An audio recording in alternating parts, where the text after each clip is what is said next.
नमस्ते मित्रों, मैं एस सरस्वत। तो दोस्तों, पिछले वीडियो से पहले के 2 वीडियो में मेरे कहने और सैकड़ों कमेंट्स करने के बाद भी किसी मुस्लिम ने पाकिस्तान के टुकड़े होने के नारे नहीं लिखे।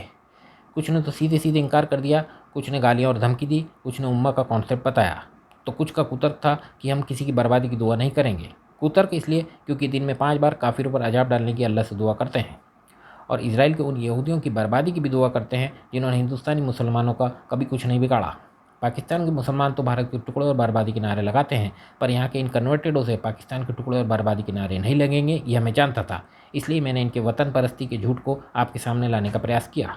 हालांकि कुछ मुस्लिम पाकिस्तान मुर्दाबाद लिख सकते थे, पर मैंने दुआ करने का शब्द जानबूझकर इसलिए जोड़ा था क्योंकि दुआ करने में अल तकिया की गुंजाइश खत्म हो जाती है। भारत की आज की आबादी का लगभग 5वां भाग यानी वो मुस्लिम जिन्होंने पाकिस्तान बनाने में अपना पूरा सहयोग दिया के रहने के बावजूद पाकिस्तान यहाँ परमाणु बम फोड़ने की धमकी देता है।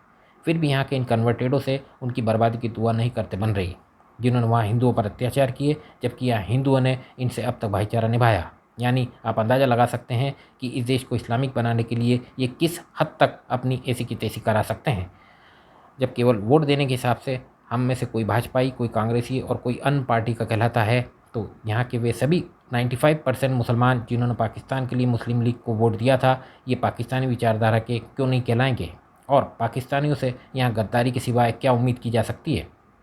हिंदुस्तान की सनातन भूमि पर उन मजहबियों से वतन परस्ती की क्या उम्मीद जिनकी कुरान में हिंदुस्तान पर एक लाइन भी नहीं लिखी हो, जिनका एक भी नामी पैगंबर न तो यहाँ पैदा हुआ न कभी आया, जिनके आदर्श अरब, टर्की, उज्बेकिस्तान के हों, जो बात बात में अरब देशों का हवाला ऐसे देते हों जैसे वहाँ पैदा हुए थे, और जिनका दारुल इस्लाम का सपना तक यहाँ का नहीं हो, वो इस देश के क्या सगे होंगे?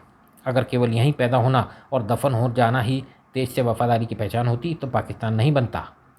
हमारे भाईचारे, सहिष्णुता और लचर कानून का ही परिणाम है कि यहाँ टुकड़े टुकड़े गैंग और उनके गद्दार समर्थक आज भी आज़ाद हैं, वरना तो काट के बहा देना था गंगा मैया में। आज तक एक भी मुसलमान ने मुझे नहीं बताया कि दारुल इस्लाम की विचारधारा के साथ सर्वधर्म संभाव और वसुधैव कुटुंब का मेल कैसे संभव है। आज तक एक भी मुसलमान मुझे ऐसा नहीं मिला जो गजवा हिंद का विरोधी हो, निजाम मुस्तफ़ा का विरोधी हो। सब बस बात को भटकाकर पतली गली से निकल लेते हैं। देश को गद्दारों को गोली मारो सालों को बोलते ही जिनको भी मिर्ची लगती है वही असली गद्दार। और वे इस कानून की बात ही इसलिए करते हैं क्योंकि वर्तमान कानून गद्दारों को सबक सिखाने में इसलिए अक्षम है क्योंकि इसको बनाते समय राष्ट्रवादियों को तरजीह नहीं दी गई।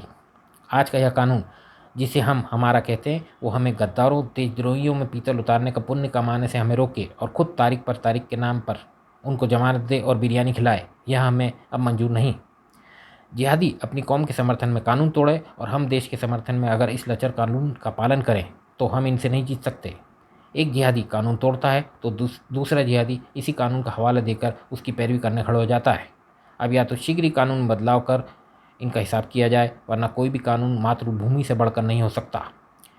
हिंदुओं का भी तो खून शामिल था पाकिस्तान बांग्लादेश की मिट्टी में, पर वहाँ हिंदुओं पर अत्याचार किए गए, कश्मीर से हिंदुओं को भगाया गया, फिर भी हमने यहाँ इनसे भाईचारा निभाया। पर अब गजवाए हिंद द्वारा हमारा पूरा देश लूटने की इनकी जिहादी मंशा जानने के बाद भी अगर हमारी रगों का खून नहीं खोलता है तो यकीनन यह खून आज हमारी रगों में अपमानित महसूस कर रहा होगा।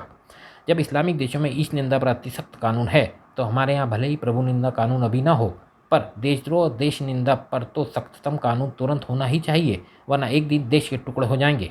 और हाँ, किसी भुलावे में मत रहिए, क्योंकि दुनिया में आज तक जितने भी देशों के टुकड़े हुए हैं वे सब नाना करते करते ही हुए हैं। हम भुक्तभोगी आज उस दोहराए पर आ चुके हैं जहां अगर हम पलटवार नहीं करते हैं तो हम हमारा देश, धर्म, संस्कृति, परिवार, संपत्ति सब कुछ खो देंगे, और अगर पलटवार करते हैं तो वह सब कुछ फिर हासिल कर सकते हैं जो हमसे बलात् छीना जा चुका है। करना हमें है, दुनिया केवल देखेगी। नमस्कार, जय हिंदू राष्ट्र।